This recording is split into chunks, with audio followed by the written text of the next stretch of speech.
Hello everyone, welcome to Rekha Singh educational. आज geography के सौरमंडल के भाग्यों में कुछ और शामिल करते हैं। सौरमंडल पे हम कुछ चर्चा करते हैं। पिछले अंक में हमने देखा है कि सौरमंडल पे हम घनत्व के आधार पे, दूरी के आधार पे, आकार, द्रव्यमान के आधार पे ग्रहों का क्रम क्या है, सौरमंडल क्या है, ये मैंने पिछले वीडियो में बता दिया है। अब कुछ और प्रश्नों पे चर्चा करते हैं जो हमारे प्रतियोगी परीक्षाओं में पूछ लिए जाते हैं। जैसे कभी कभी पूछ लिया जाता है कि पार्थिव ग्रह क्या है। पार्थिव ग्रह, जैसे हम और आप सब जानते हैं कि 8 ग्रह हमारे हैं सौरमंडल में। तो पार्थिव ग्रह, पार्थिव जैसे कि पार्थिव का मतलब ही होता है पृथ्वी के समान, पृथ्वी के समान, इसीलिए इसका नाम पार्थिव है। तो जो ये 8 हमारे ग्रह हैं, इन 8 में जो 4 ग्रह हैं उनको हम पार्थिव ग्रह कहते हैं। ये इनको धरातलीय ग्रह भी कहते हैं, आंतरिक ग्रह भी कहते हैं। और ये जो 4 हैं इनको हम बाह्य ग्रह और गैसीय ग्रह कहते हैं। तो ये पार्थिव ग्रह जो होते हैं ये 4 होते हैं, बुध, शुक्र, पृथ्वी और मंगल। इन चारों के बीच में, और ये जो 4 गैसीय ग्रह हैं इसको ठोसीय ग्रह भी कहते हैं। ये ठोस होते हैं और ये गैसीय होते हैं।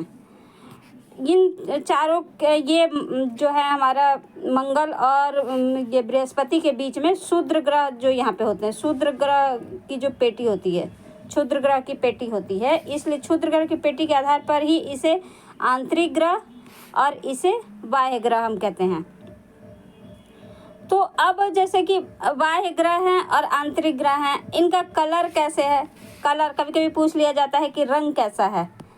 तो जैसे रंग में बुध का रंग जो होता है वो स्लेटी कलर का होता है, शुक्र जो है हमारा चमकीला होता है, पृथ्वी नीला, मंगल लाल, बृहस्पति पीला, शनि काला, और ये अरुण हरा रंग का होता है, वरुण भी हरा रंग का होता है। तो जैसे मतलब जैसे अब ये है कि गर्म ग्रह और ठंडा ग्रह, तो सूर्य के नज़दीक जो ग्रह होगा वो गर्म होगा और सूर्य से सबसे दूर होगा वो ठंडा होगा। लेकिन जब सूर्य के नज़दीक होगा तो यहाँ पे वायुमंडल संभव नहीं है, इसलिए सबसे गर्म ग्रह में हम शुक्र को रखते हैं।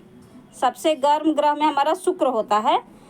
तो ये शुक्र होता है इसीलिए इसको ज़्यादा चमकीला, क्योंकि सूर्य के नज़दीक है, तो इसीलिए सबसे ज़्यादा चमकीला ग्रह जो होता है हमारा सूर्य होता है। और सबसे ठंडा ग्रह, तो यहाँ भी ठंडा ग्रह में वरुण नहीं अरुण होता है। अरुण है आपका ठंडा ग्रह, सबसे ठंडा, क्योंकि यहाँ पे मीथेन गैस का जो है वो ज़्यादा मात्रा में पाया जाता है, तो इसलिए वो ठंडा ग्रह अरुण को बोला जाता है। उस तरह से पृथ्वी नीला ग्रह, तो नीला ग्रह जिसमें पानी की अधिकता है इस वजह से इसको नीला ग्रह कहते हैं। लाल या कभी कभी भूरा ग्रह भी पूछ लेता है, मान लीजिए। तो भूरा ग्रह और लाल ग्रह इसको क्यों कहते हैं, भूरा या लाल ग्रह इसलिए कहते हैं कि जैसे कि मान लीजिए कि हमारे पृथ्वी पे जो भी हमारी लोहे की धातु हैं उसमें जंग लग जाता है तो वो लाल हो जाता है या भूरा हो जाता है। उसी तरह से मंगल ग्रह पे लौह अयस्क की अधिकता है, इस वजह से इसको लाल ग्रह या भूरा ग्रह कहते हैं। अब बृहस्पति जो है वो मेनली नारंगी रंग का होता है, लेकिन ऐसे प्रश्न में कभी कभी आ जाते हैं कि पीला रंग, बृहस्पति का रंग कैसा है, तो पीला है। तो ये हम इस पे चर्चा कर रहे हैं। और शनि जो है वो अपने गैसीय जो होते हैं, गैसीय दानव भी कहा जाता है। जैसे इन चारों ग्रह को गैसीय दानव भी कहा जाता है, इन चारों ग्रह को गैसीय दानव भी कहा जाता है। तो गैसीय दानव, लेकिन उसी में होता है कि ये गैसीय दानव में 2 हैं जो बर्फीय गैसीय दानव, अरुण और वरुण को बर्फीय गैसीय दानव कहा जाता है। और इनको गैसीय दानव, ये चारों ग्रह को कभी कभी पूछ लेता है कि गैसीय दानव में कौन कौन ग्रह हैं। तो ये चारों ग्रह को गैसीय दानव, जिसमें ये दोनों ठंडे होते हैं, इस वजह से इनको बर्फीय गैसीय दानव कहा जाता है। और अरुण और वरुण, इन दोनों में बहुत कन्फ्यूजन होता है। जैसे परीक्षा में कभी पूछता है कि हरा रंग कौन है, तो अरुण मान लीजिए दिया रहता है तो हम तो लगा देते हैं, लेकिन कभी कभी देता है अरुण और वरुण, तो कोई आयोग जो है कभी वरुण को हरा मान लेता है, जबकि ग्रीन प्लैनेट जो है हमको अरुण को हम कहते हैं, लेकिन फिर भी वरुण को हरा जो मीथेन गैस की अधिकता की वजह से ये हरे रंग का दिखता है, तो इसको वरुण को भी मान लेता है। कभी कभी आयोग वरुण को भी, या मान लीजिए एनसीईआरटी की जो बुक है महेश बर्णवाल की, वहाँ पे भी वरुण को ही हरा गैस माना जाता है। लेकिन जो हमें रिसर्च जो आधुनिक जो रिसर्च है उसमें अरुण को ही सबसे ठंडा क्योंकि अरुण जो है अपने अक्ष पे जो है 82.5 डिग्री झुका हुआ है। जैसे पृथ्वी जो हमारी है अपने अक्ष पे ये 23.5 डिग्री झुकी है, उस तरह से अरुण जो है वो अपने अक्ष पे 82.5 डिग्री झुका हुआ है। यानी ये सबसे लेटा हुआ ग्रह, इसको इतना झुका है कि सूर्य की प्रकाश बिल्कुल इस तक नहीं पहुंच पाती है, जिस वजह से इसको सबसे ठंडा ग्रह कहा जाता है। और ये पूरा अपने अक्ष पे 82.5 डिग्री झुक गया है, जिस वजह से इसको लेटा ग्रह भी कहा जाता है। और इसमें एक और है कि जैसे कि ये परिक्रमा कैसे करते हैं, तो जैसे ग्रह जो हैं वो अपनी धुरी पे भी परिक्रमा करते हैं और सूर्य की भी परिक्रमा करते हैं। तो ये थोड़ा सा इसको क्लियर कर लेना चाहिए।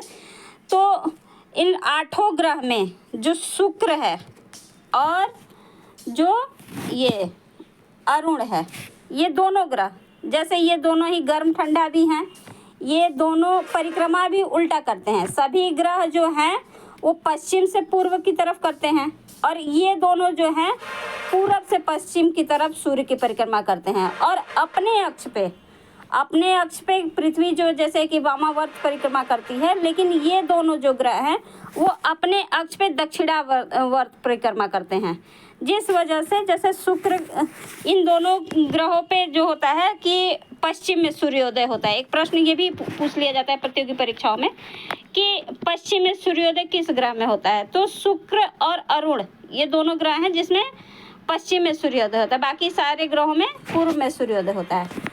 और फिर एक प्रश्न होता है कि सुबह का तारा, सांझ का तारा, ये पूछा जाता है, तो ये शुक्र को कहते हैं क्योंकि ये पृथ्वी के नज़दीक है, और ये सूर्यास्त जब पृथ्वी का होता है तो ये इनका जो परिक्रमण और परिभ्रमण की गति है, इस वजह से दोनों की अपोजिट परिक्रमण और परिभ्रमण की गति है, जिस वजह से सूर्यास्त के कुछ समय पहले और सूर्योदय के कुछ समय पहले और सूर्यास्त के कुछ समय बाद ये होता है, तारा की तरह, तारा के रूप में दिखाई देता है, इसलिए शुक्र को कहा जाता है। और शुक्र को ही पृथ्वी की जुड़वा बहन भी कहा जाता है। पृथ्वी की जुड़वा बहन जो है शुक्र को कहा जाता है। और इसमें एक और प्रश्न है अरुण का जुड़वा ग्रह, तो अरुण का जुड़वा ग्रह ये वरुण है। ये भी एक प्रश्न आता है कि अरुण का जुड़वा ग्रह कौन सा है, तो ये वरुण है। तो इन सब विषयों पे हम चर्चा कर रहे हैं। वलय, कभी कभी वलय भी पूछ लिया जाता है कि वलय किन किन ग्रहों में है। जैसे आप देख रहे हैं कि वलय हमारा शनि में है, वलय हमारा अरुण में है, वलय हमारा अरुण में भी है और शनि में भी है। तो और कभी कभी तो उसमें भी है, ये जो वलय का स्वरूप है अरुण और शनि में तो मतलब प्रत्यक्ष है, लेकिन अदृश्य रूप में भी वलय होते हैं। तो और भी ग्रह हैं जिनको तो उतना डीप हमको जाने की ज़रूरत नहीं है। जो हमारे जो पेट एग्ज़ाम है या टेट एग्ज़ाम है, सुपर टेट एग्ज़ाम है, वो उतना ही प्रश्न आते हैं कि वलय किन किन ग्रहों में होता है, कितने होते हैं। तो इस पे चर्चा तो हम अगले वीडियो में करेंगे कि कितने होते हैं, क्या होता है, इनका समय क्या होता है, और ये सब चीज़ें हैं, कितना समय लगाते हैं। तो वो लेकिन वलय जो है शनि में भी होता है, अरुण में भी होता है, अदृश्य रूप में भी होता है, लेकिन अभी फ़िलहाल दोनों में ही हम करेंगे। तो आई थिंक आप लोग को समझ में आ रहा है, और मुझे मोटिवेट करते रहिए वीडियो के लिए। अगर सही बन रहा है, कुछ जानकारी, कुछ नई चीज़ें जो आपको मिल रही हैं उसके लिए कम समय में। धन्यवाद। चैनल को शेयर सब्सक्राइब कर लीजिए। Thank you.